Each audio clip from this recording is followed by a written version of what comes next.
කියන මේ අම්මා 2025 5/15 වන දින ශ්‍රී ලංකා මානව හිමිකම් කොමිෂන් සභාවට ලිඛිත පැමිණිල්ලක් ඉදිරිපත් කරනවා ලියාපදිංචි තැපෑලේ. එයාගේ පුතා මදුෂාන් වයස අවුරුදු 27යි. තාම කසාද බැඳලා නැහැ. වෙළඳ සහායකයෙක් ලෙස වැඩ කරනවා. 2025 5/3 උදේ 11ට පමණ හොරණ පොලිසිය නිලධාරීන් සිවිල් පිට ඇවිල්ලා මදුෂාන්ව අත්අඩංගුවට ගන්නවා. සුපුරුදු පරිදි ඔහුට ගුටි පූජාවකින් සංග්‍රහ කරනවා.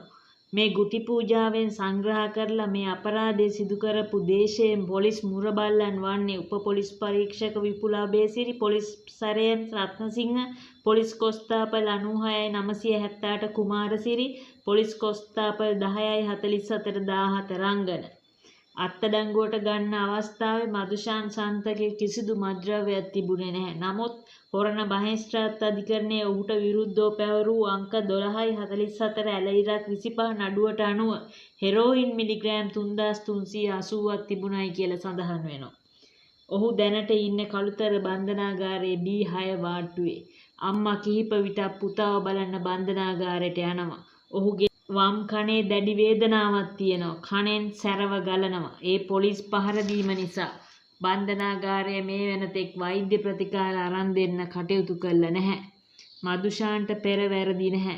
කිසිදු චෝදනාවකුත් නැහැ. හැබැයි මේ අම්මා දන්නේ නැහැ තමන්ගේ පුතා මත්ද්‍රව්‍ය ගන්නවද නැද්ද කියලා. ඒ පිළිබඳ අවබෝධයක් නැහැ.